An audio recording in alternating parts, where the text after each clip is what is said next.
try one more time. Good morning, everybody. I'm going to put on my glasses so I can see better. Let me ask you this. How many of you are athletes out here? A smattering, a pinch. All right, I'm going to come back to that question, all right? Because I am proud to tell you that I am an athlete. I know, okay, you can, a little past my playing prime, but that doesn't stop me if my son says, Mom, actually tomorrow I'll be meeting him in the gym. He goes, you know, they'll be running full. Will you run full with us? I said, I absolutely will. I put a bag over my head so they can't see my face. But when I tell people that I was a professional basketball player, they generally look at me and say, what? Are you tall enough? Aren't you too short? And the truth of the matter is, I was not the fastest. I did not jump the highest. I wasn't the quickest. I can shoot and still fill it up. But what you can't see is my heart. You see, because my heart is 10 feet tall. Right? And so what makes a heart 10 feet tall? Do you know that our heart is the strongest muscle in our body? It means that when I fall, what do? I get back up. When I fail, which I do, what do? Right? And when people push us, curse at us, spit on us, that does happen on a basketball court. When they make sure that they elbow you, what do? What do we all do? We get back up. No, we do not punch them in the face. We get back up. You see, that's what the inner athlete is. It is about building heart. So let me ask you all this question now. How many of you are athletes? Right? It's about the inner athlete of all of us. Now I have to tell you, growing up, I look back, I have this philosophy of why not. Recently I had the privilege of giving a TED Talk. I'd love for all of you to watch it, because why not's become a philosophy. It's almost a guiding principle of permission. Like, why not do this? At 14, why not ask the coach of the boys' tennis team if I could play? There was no girls' tennis team. Can I play on the boys' tennis team? Can I try out? Ooh, why not? I did. Or why not give up a scholarship to one of the best academic schools in the nation and play basketball at one of the best teams and end up making history by playing part of one of the best women's basketball teams, playing for the first time ever in Madison Square Garden? Why not? So let me ask you, what's your why not? Right? What's your why not? What fuels your inner athlete? For me, it's all about my basketball. When we get up here, it will be probably about Jesse's surfboard ball, and it will be about Danny's hockey puck ball, and it will be about Gabby's volleyball, and it will be about Lori Hernandez's balance beam ball. For you, what is it?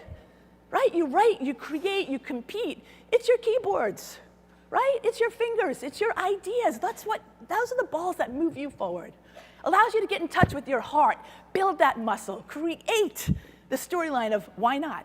Why not do this? As women in sports, listen, we've had a lot of challenges and we continue to do so, but we also have incredible opportunities. For me, I've spent 25 years plus in the business of women in sports, and I can tell you that I have never been more proud, more challenged than when I was the president of the WNBA. It was the hardest job I have ever had to do, but it was the one that brought the most out of me, and I hope created opportunities for all, because at the end of the day, my why not is, why not create opportunity? Why not fight for level playing fields? At the WNBA, I was on the front line of commerce and culture, and I can tell you it was beautiful and it was not pretty all at the same time. All at the same time. But the challenge of building a business around strong women, for people to embrace them openly and lovingly, we're still working on that now, and some of the women on this stage are going to tell their stories as well, and you are part of it. Because truthfully, ladies, this is about hashtag winning women, but it's also about hashtag team winning women. Because you see, we're a team. We're truly a team. I am so glad to be here on the BlogHer stage, because this is the week. Did you know that this is the 45th anniversary of Title IX? And it's funny, whether you're an athlete or not, it is game-changing in the social cultural context of the influence and power of women. You do not have to be an athlete, an elite athlete. You just need to be in the game to understand how vitally important that is. And to be on this BlogHer stage today, for all of us, do you realize it's the first time in 13 years that there have been athletes invited to compete, actually, to participate?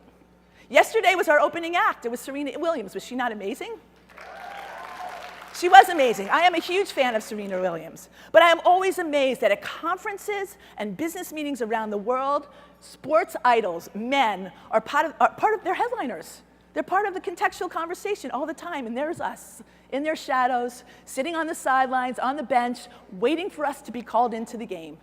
Thank you, thank you, thank you, winning woman Samantha Ski and all of her team for inviting us today to join you. We really, really appreciate it. Because at the end of the day, as I said, we need to learn from each other. We need to teach each other. And God bless us all, we need to support each other. You have the power to do that, without a doubt.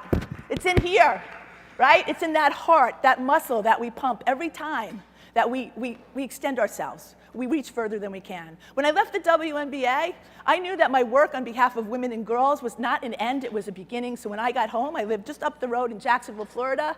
I knew I wanted to do something that would have continued impact. We created a platform called Generation W, and I'm proud that some of my colleagues, Shara, I think I saw them, Siobhan and Sarah, are here. And it's all about educating, inspiring, and connecting women. Why? Because we want to elevate voices and open opportunity. It's funny, at 14 years old, I never knew that by asking to play on a boys' tennis team, that the story and trajectory of the work that I would do continues somewhat in the same vein. We then expanded to include girls. I don't know about you, but I have a real heart for girls. Maybe because I still feel like I am one, but I'm also worried about girls continuing to look for love in all the wrong places and constantly thinking, you know what, if they had to lift up, maybe they would be further ahead than we are as women in our lives. And so we created a program called Generation Wow. And it's really funny. We've coined this term. It's called Wowsdom. It's about the wow of our teenage girls and the wisdom of our women. And today on this panel, we have the wow of our teenage girl, and Lori, in terms of Lori Hernandez. She is 17. I said, Lori, tell me, do you want to become a businesswoman? We'll talk about it.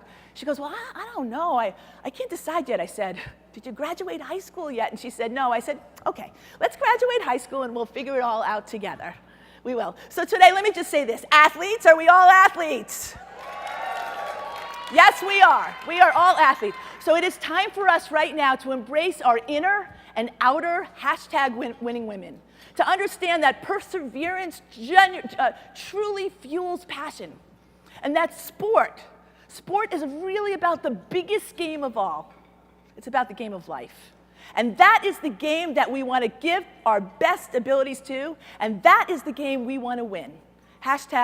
#winning women. Why not? Thank you, and now, let's play.